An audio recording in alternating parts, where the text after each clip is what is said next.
You're watching Moontower Soccer's Story of the Week, where Landon Cottam and Jeremiah Bentley discuss this week's most important, consequential, and interesting Austin FC news. Well, let's talk about this week. For the third time in 4 weeks, we have something exciting and positive to talk about. Yeah, it was a victory. I don't know if everything about this game was positive, but Okay, I'm pretty medicated, so like just a good result to talk about. yeah, overall result absolutely positive. So Austin moves up to currently sitting in eighth place in the Western Conference. Fairly ugly 1-0 victory in Houston over the Dynamo, with Emiliano Rigoni scoring the winner, CJ Fodre with the assist. Let's get into kind of the main storylines of this game. What do we got, Jeremiah? Well, I think the number one storyline in this game is just possession and how differently this looked as looked from some Austin games in the past. And we actually, right before we started recording, went and looked this up. So Austin had 33% possession in this match, which is the lowest possession that Austin has had in the 3+ year history of the team. So definitely an outlier of a match in those kinds of terms.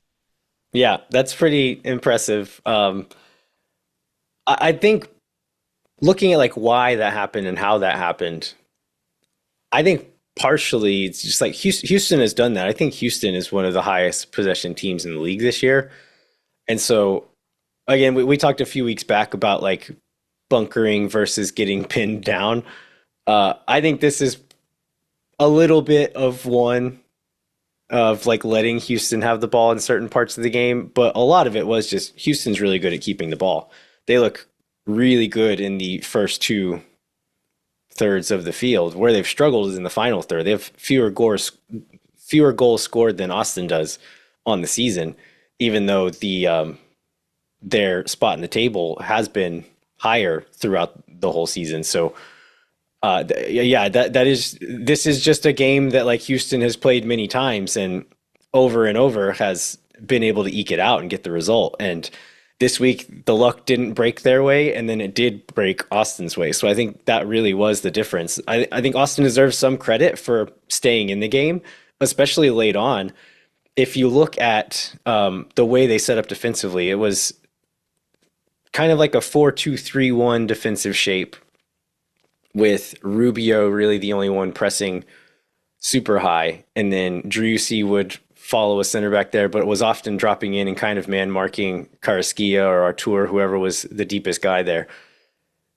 And then the two wingers were tucked in pretty narrow, and they're kind of trying to get them to play a little wider. And then as you see when Rigoni and Fodre come on in the 70th, 71st minute around there, they change to a 4-4-2 defensive shape, and they start sitting a little deeper. They're not pressing as much anymore, sitting back, like absorbing pressure. And then that line of four was also very narrow. And so they were trying to not let Houston play through the middle. And I think for the most part, that worked. And if you look at Houston's shots, they ended up with, was it I think it's 17 total. 17 total shots? They did not have a shot after the 72nd minute. And so, or they had one shot after the 72nd minute. I think it was like in the 85th minute. But once Austin kind of clamped it down, it was a pretty impressive, like gritty defensive performance, which I think I was too tense watching the game in the moment. But on the rewatch, they actually did a pretty good job. And like, I think on the first watch, I was quite critical of their defending, and still am for the first 70 minutes. But I thought the last 20 or so minutes, they did a pretty good job for doing what they were trying to do. And could you talk about the effect of the personnel? So Julio's missing this game because of the suspension for 5 yellow cards. So then Austin rolls with Hedges and Hines Ike. Does that make a difference in terms of possession? Like, obviously, neither one of those guys are particularly skilled, I think, in the attack, or definitely not in the way that Julio was. I mean, it might have made some difference. I think Hines Ike, he's not as good with the ball at his feet as far as like passing and distribution, but he's able to carry a ball through a line every once in a while, which I think does help in the attack some. And then also just his athleticism allows him to be able to step a little higher because he's got the pace to actually recover in those moments as well. So it might have made a little bit of difference, but overall, I thought the two center backs had a pretty good showing. And that's one of my positive takeaways from this game is like this is the deepest our center back pool has ever been, and you could throw any of the Leo Väisänen too at some point coming back to yeah make it even deeper. yeah to have like before the season started and for most of last season we would have said like a healthy Vyson is our number one center back, and at this point I'm like Vyson is first or even second guy off the bench. Yeah, that sounds great. That sounds amazing. That does. Now there were still a couple nervy moments. Brad Stuver came up big when it counts. It ended up with six saves, made MLS team of the match day again. One thing I thought was they noted this in the broadcast too that was kind of interesting is like it at least a couple of the big ones were reaction saves, and there were ones where he didn't get the ball. He didn't get his hands completely on the ball. It wasn't a catch, but he always managed to like parry the ball or punch the ball away from danger so that there wasn't that chance for that rebound and second shot on open net. So I thought he had a really strong performance again. I think had the highest FOT mob score, if that matters, out of anything of anybody. But it's good to see him have that performance on the road.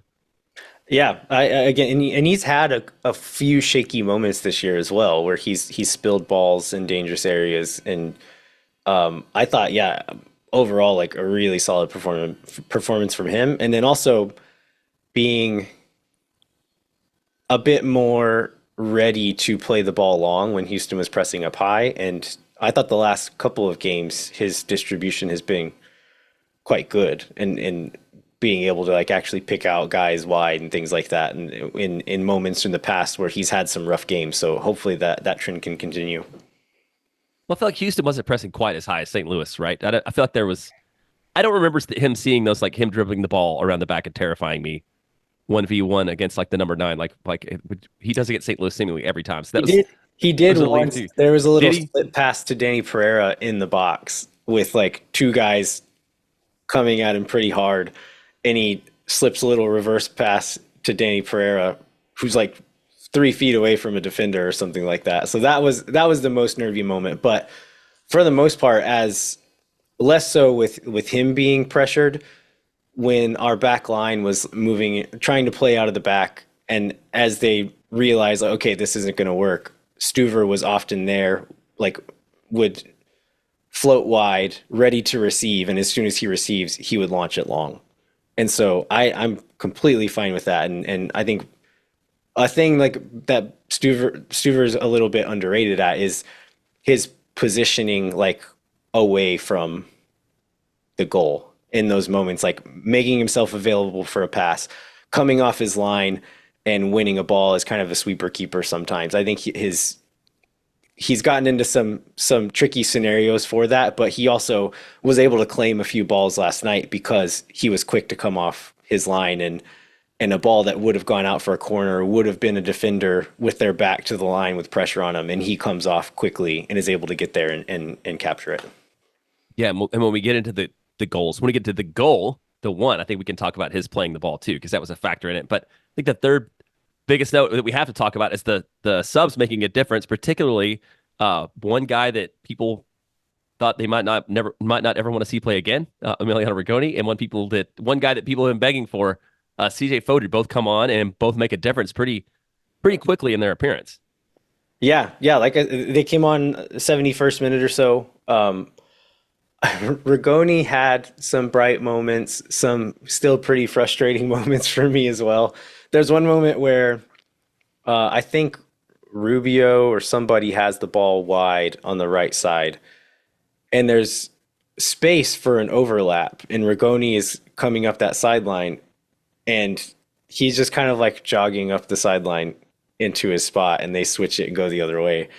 And that was a little frustrating to me, but he has a couple of good moments, and then he scores the goal. And then after that, he has some moments where he looks like a pretty good soccer player. And I think he's one of those guys that just like, he's a confidence player. He needs to feel good about the way he's playing in order to play well. I'm not saying this is gonna happen. I don't expect it to happen. I think it probably won't happen. Don't put the Landon. Don't put this on us. I mean, go ahead. What are you gonna say? Finish your thought.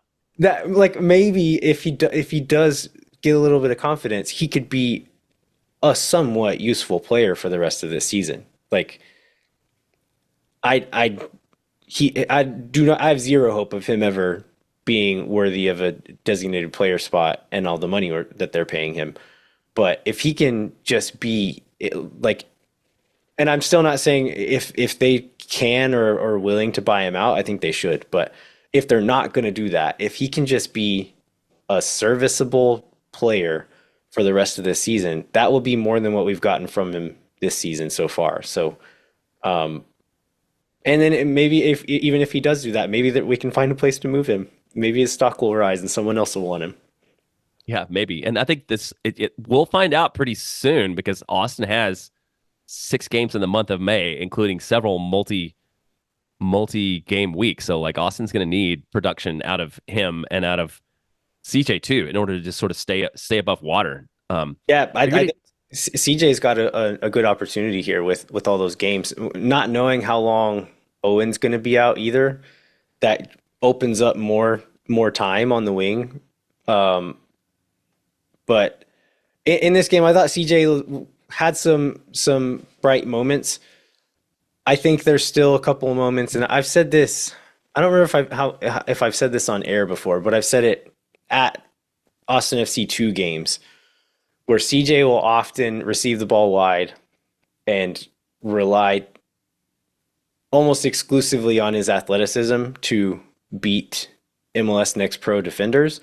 And most of the time it works just because he is a much better athlete than those guys. There's a couple of times he receives it wide. He tries to take Griffin Dorsey to the line and he does beat him for speed. But once he gets to the line, Dorsey wrecks him and bowls him over the ad board and then does it to Tate Schmidt once he gets subbed on. And Schmidt just stands him up and then he gives up the ball. And so Fodre just tackles him, like wraps him up and holds him just so they don't counter on us the other way. And so I think in those moments, those are the spaces where he needs to grow. But where he shined was like he just getting involved, using his athleticism to just buzz around and get involved. And then where that assist comes from is a long goal kick from Brad Stuver. CJ goes up and wins it, heads it back to like just kind of flicks it on, and Rigoni is running onto it. Just like a minute, 2 minutes before that, they did the exact same thing. And Fodre steps up and wins that ball, and nobody's making the run. And him and Zardes are both kind of going up for the ball. And so they try that once. The next goal kick comes. CJ's going up for it. Zardes recognizes he's going up for it. So he loops back around and starts running forward. Rigoni is also making that run this time. And so, like, I think there's still some growth for CJ to do. He's going to have some ups and downs just because he's a young player and he's not played at this level before. But I think he's a useful addition to the bench just based on athleticism alone. Like who else is winning that ball 2 times in a row on this team? Yeah, nobody. And that's one of the things I like about him. And it's one of the things I've enjoyed about Obrian, but his is speed, but just somebody that brings something different to the attack. Yeah. Either playing, most of the game or being able to come in as a sub and just bring a separate dimension. And it felt like for so long, Austin had just a bunch of interchangeable pieces. It's good to have like at least a couple guys who can make a difference in their own way. Obviously, it's not all, if it was always positive, they'd be like starting 11 players in MLS all the time, but like they just bring a dimension to their game that not a lot of players have. Yeah, I hope that's the approach that we see from Josh Wolf in these next few games is, I mean, for rotational purposes anyway, we'll get into this later on, but we have a lot of games coming up in the month of May. But taking kind of the horses for courses approach where, okay, this is how we're going to play. We think we're going to have to defend deep, play in some transition. Maybe throw CJ on for, if not a start, maybe play him for the last 30 or something in a game like that. If it's a game where we think we're going to have more of the ball and be in the attacking half, maybe that's a game for Owen to play. Like, having those options is good. And I mean, I'm not going to say we're spoiled for options because I still don't think any of these options are great or ideal options. But having different, like you said, like different kinds of pieces to play with and put on is a good thing. And it's not like we're dropping anybody off the bench for him. Like we had 2 open bench spots against Houston the other day. And so we can, even whenever we have some injured players come back, we can afford to put him on the bench. If you like this video, you can listen to the full episode at moontowersoccer.com or wherever you get your podcasts.